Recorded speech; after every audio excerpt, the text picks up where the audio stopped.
Diri sejati lan sejatining diri. Diri sejati itu adalah sang ruh. Sang ruh itu adalah nur yang terpuji. Nur yang terpuji itu adalah bersumber dari Sang Maha itu sendiri. Sang Maha, Allah ini mencepatkan dirinya menjadi Nur Muhammad. Nur Muhammad ini menjadi ruh.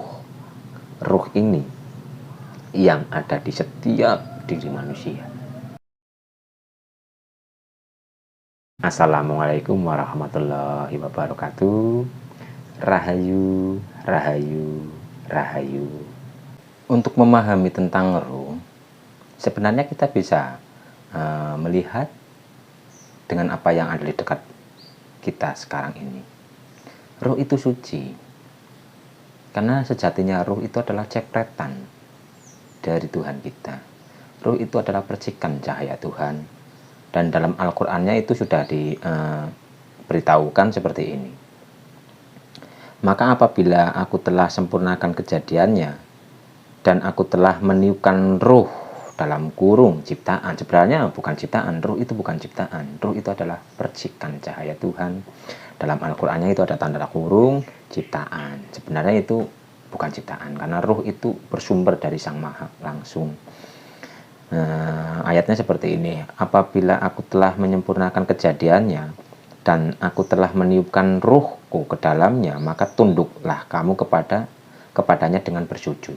Jadi setelah ruh ditiupkan masuk ke dalam jabang bayi, karena di sini itu disebutkan ketika kejadian telah sempurna. Yang dimaksud sempurna di sini adalah sang jabang bayi dalam kandungan itu sudah lengkap, tangannya itu sudah sempurna, kakinya sudah sempurna, sudah mempunyai organ yang sempurna, sistem tubuhnya itu sudah sempurna. Setelah semuanya sempurna, Tuhan kita itu meniupkan ruhnya ke dalam si jabang bayi, sehingga ketika ruh itu dimasukkan ke dalam jabang bayi, Tuhan kita memerintahkan para malaikat itu untuk bersujud kepada Adam. Adam di sini itu hakikatnya adalah tubuh kita. Adam secara hakikat itu adalah tubuh kita. Jadi ketika ruh masuk ke dalam diri raga, Tuhan kita itu memerintahkan para malaikat untuk bersujud. Dan sujud di sini adalah sujud penghormatan. Karena ruh itu sangat suci, ruh itu sangat mulia. Karena ruh itu bersumber dari yang maha mulia.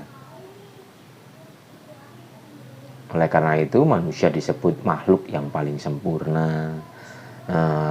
Alam semesta ini ditundukkan untuk manusia. Langit dan bumi itu ditundukkan untuk manusia. Ya karena ada percikan cahaya Tuhan di dalam diri manusia itu. Sehingga para malaikat, alam dan sebagainya itu ditundukkan atau disuruh sujud, disuruh patuh kepada manusia. Karena dalam diri kita itu mempunyai percikan cahaya Tuhan.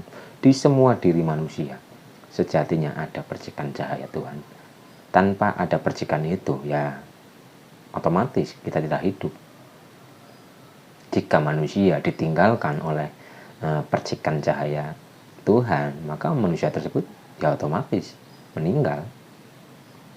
Jadi di setiap diri manusia itu ada percikan cahaya Tuhan.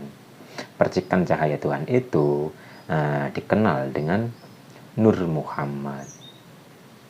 Di tengah-tengah dirimu ada Rasulullah. Muhammad bukan bapak di antara kamu. Jadi Muhammad di sini itu maksudnya adalah percikan cahaya Tuhan, nur yang terpuji.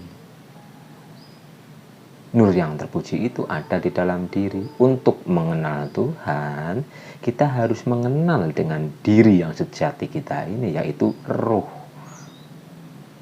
Jika kita sudah mengenal ruh, secara otomatis kita akan mengenal Tuhan kita.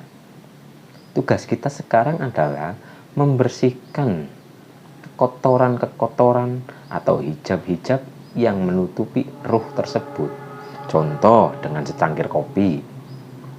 Dalam secangkir kopi ini kan ada air bening, Tapi air bening itu tertutupi oleh warna kopi. Tugas kita itu adalah menyaring, membersihkan agar air yang hitam ini menjadi bening kembali. Bening tetaplah bening biarpun ditutupi oleh kekotoran-kekotoran batin. Bening tetaplah bening. Nah, tugas kita untuk mengenal ruh, untuk mengenal Tuhan, itu sebenarnya adalah membersihkan hijab-hijab yang kita ciptakan sendiri. Kita membersihkan kekotoran-kekotoran batin kita. Biarkan sang ruh itu yang akan menjumpai diri kita. Bukan diri kita yang bisa berjumpa dengan sang ruh, tapi sang ruh sendiri akan menampakkan wajahnya kepada kita asal kita sudah setara atau sefrekuensi atau sudah membersihkan terus-menerus batin kita.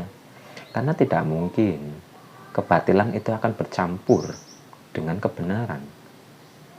Kita ingin mengetahui kebenaran, ya kita syaratnya adalah membersihkan kekotoran-kekotoran diri kita ini, diri jiwa. Tenangkan dulu jiwa kita. Wahai jiwa-jiwa yang tenang, kembalilah kepada Allah dengan ridho dan diridhoi. Jadi kita sebenarnya harus menenangkan jiwa kita ini. Jiwa kita itu harus tenang. Tidak mungkin kita bisa mengenal roh kita jika jiwa kita itu masih gemerungsung, jika jiwa kita itu masih kotor. Jadi ayolah kita belajar bersama untuk membersihkan kekotoran-kekotoran batin kita agar kita bisa merasakan ketenangan, kedamaian, dan kebahagiaan.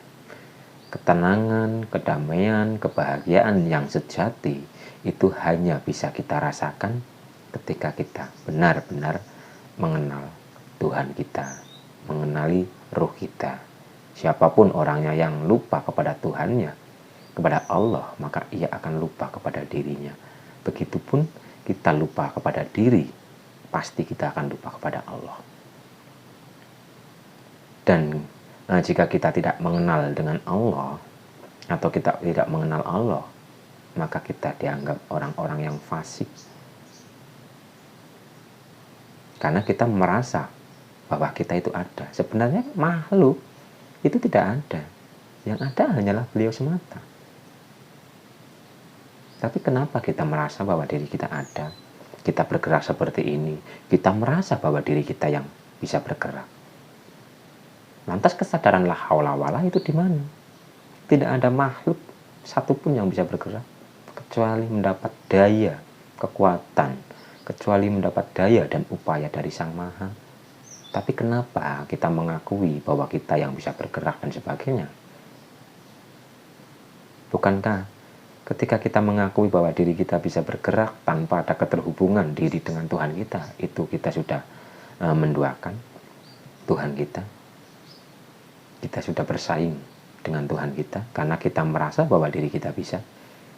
Padahal kita bisa itu dipisahkan oleh Sang Maha Bisa.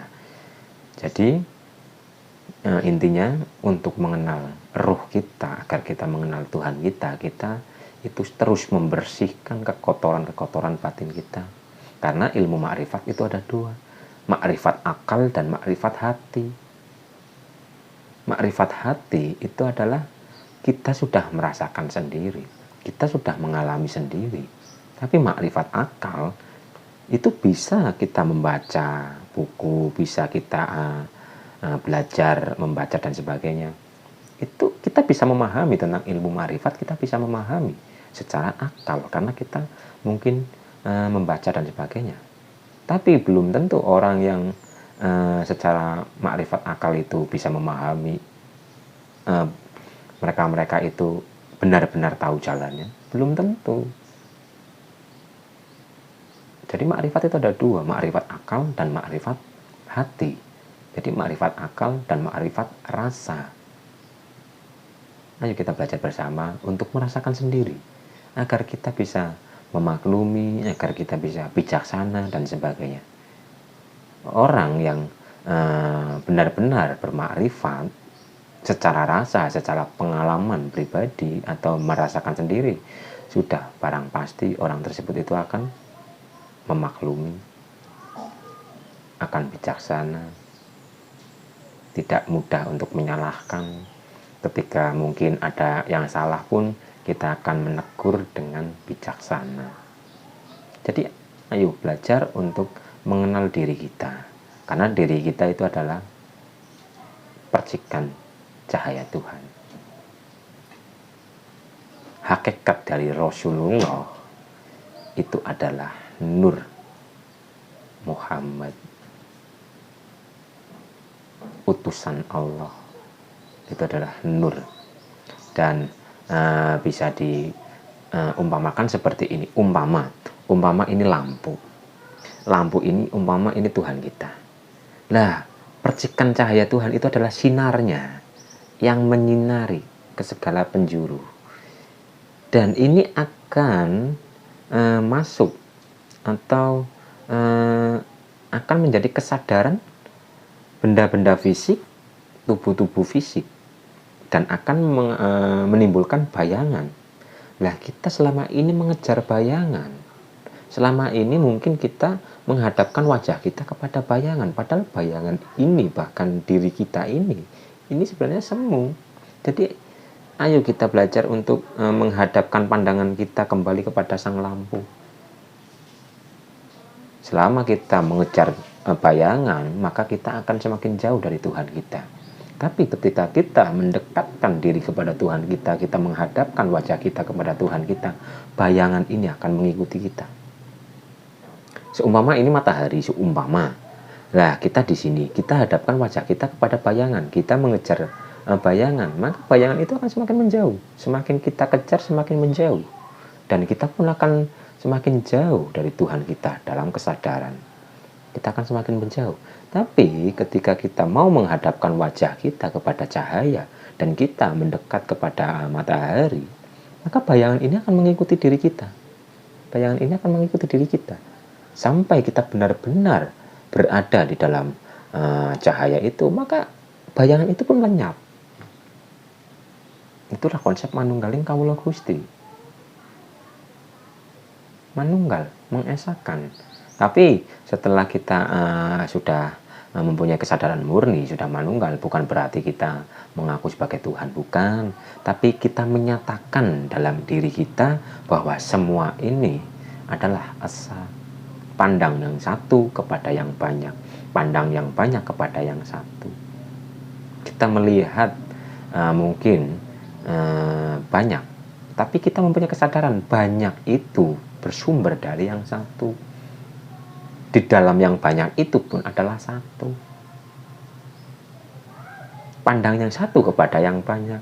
Kita memandang yang satu berada di dalam yang banyak. Seperti contoh listrik. Daya listrik itu hanya satu. Di rumah kita daya listrik itu hanya satu. Cuma daya itu menyalur ke TV, ke kulkas, ke magicom, mungkin ke HP dan sebagainya. Tapi kan sejatinya daya itu ya satu. Satu menyalur kepada yang banyak, dan yang banyak ini bersumber dari yang satu. Ayo kita kenali yang satu itu, agar kita benar-benar merasakan ketenangan, kedamaian, dan kebahagiaan yang hakiki. Kenalilah diri kita agar kita mengenal dengan Tuhan kita. Beliau itu sangat dekat dengan diri kita ini. Jadi untuk mengenali beliau itu, jadikan apa yang ada di luar diri itu untuk masuk ke dalam diri. Kita koreksi ke dalam diri, kita sadari, kita perhatikan diri kita sendiri.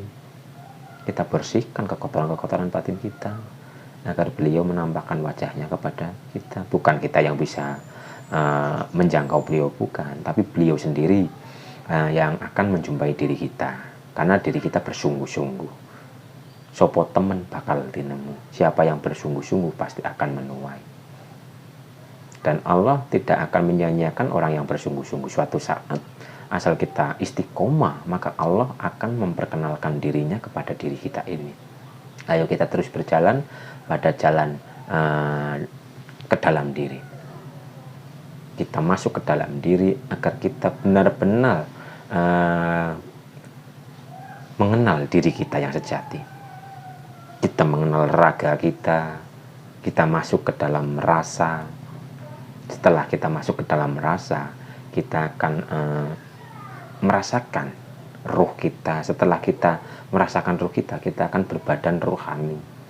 Ketika kita sudah berbadan rohani, maka kita akan memahami tentang nur yang terpuji. Ketika kita sudah menyadari nur yang terpuji, kita akan mengetahui tentang hayat.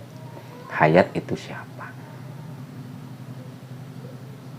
Karena sejatinya manusia itu sangat sempurna.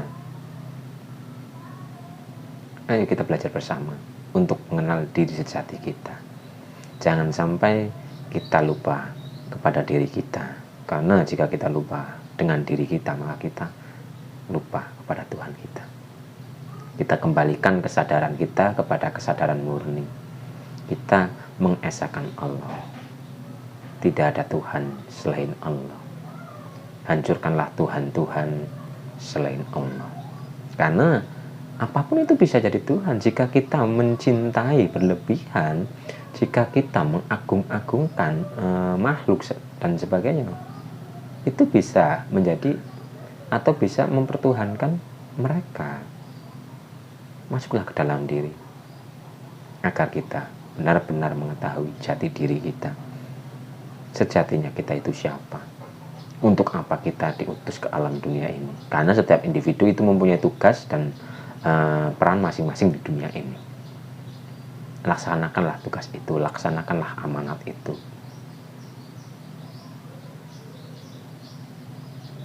Agar kita bisa kembali pulang dengan selamat.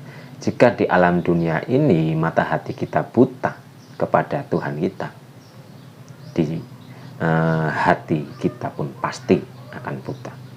Karena akhirat sejatinya itu adalah urusan batin.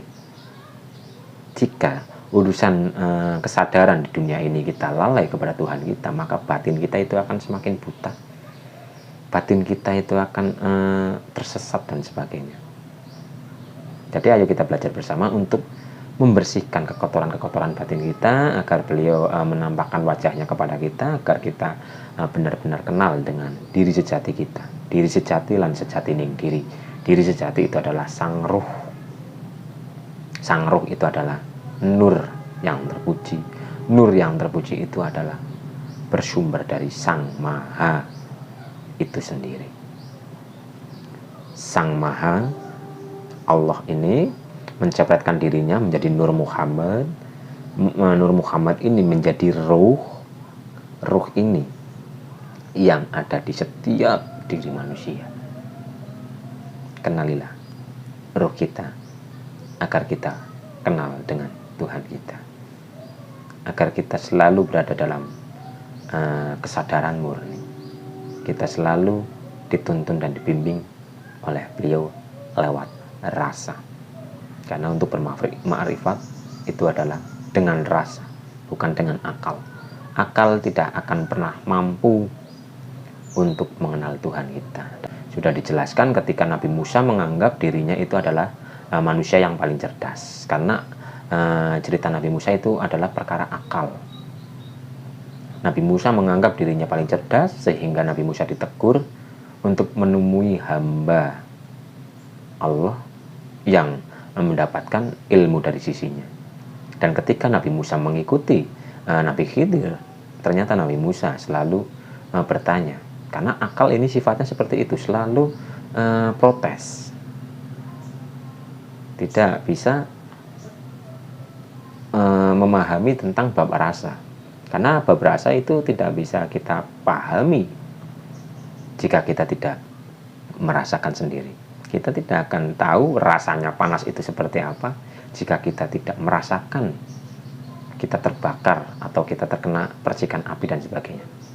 Rasa itu tidak bisa dijelaskan. Untuk mengetahui rasa, jalan satu-satunya adalah kita melakukan dan merasakan sendiri. Masuklah ke dalam rasa. Karena jika kita bermain hanya di logika, itu akan menjadi ahli filsafat. Akal ini hanya berhubungan dengan makhluk, tidak bisa menembus ke dalam rasa. Tapi rasa ini berhubungan dengan Sang Maha. masuklah ke dalam rasa agar kita benar-benar mengetahui jati diri kita ini.